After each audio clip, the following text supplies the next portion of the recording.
First reading is from 1 Samuel chapter 16, verses 1 through 13. The Lord said to Samuel, "How long will you grieve over Saul? I have rejected him from being king over Israel. Fill your horn with oil and set out. I will send you to Jesse the Bethlehemite, for I have provided for myself a king among his sons." Saul said, "How can I go?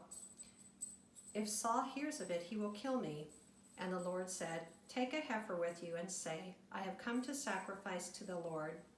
Invite Jesse to the sacrifice, and I will show you what you shall do, and you shall anoint for me the one whom I name to you." Samuel did what the Lord commanded and came to Bethlehem. The elders of the city came to meet him trembling and said, "Do you come peaceably?" He said, "Peaceably. I have come to sacrifice to the Lord. Sanctify yourselves and come with me to the sacrifice." And he sanctified Jesse and his sons and invited them to the sacrifice. When they came, he looked on Eliab and thought, "Surely the Lord's anointed is now before the Lord." But the Lord said to Samuel, "Do not look on his appearance or on the height of his stature, because I have rejected him. For the Lord does not see as mortals see. They look on the outward appearance, but the Lord looks on the heart." Then Jesse called Abinadab and made him pass before Samuel.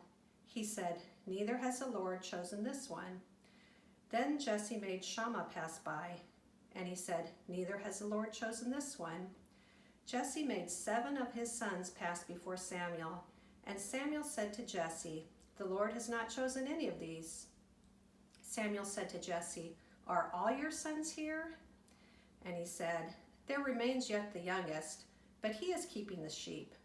And Samuel said to Jesse, "Send and bring him, for we will not sit down until he comes here." He sent and brought him in. Now he was ruddy and had beautiful eyes and was handsome. The Lord said, "Rise and anoint him, for this is the one." Then Samuel took the horn of oil and anointed him in the presence of his brothers, and the Spirit of the Lord came mightily upon David from that day forward. Samuel then went out and went to Ramah. The word of the Lord.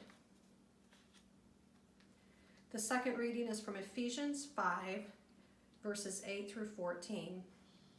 "Once you were darkness, but now in the Lord you are light. Live as children of light, for the fruit of the light is found in all that is good and right and true. Try to find out what is pleasing to the Lord. Take no part in the unfruitful works of darkness, but instead expose them. For it is shameful even to mention what such people do secretly. But everything exposed by the light becomes visible, for everything that becomes visible is light. Therefore it says, 'Sleeper, awake, rise from the dead, and Christ will shine on you.'" The word of the Lord.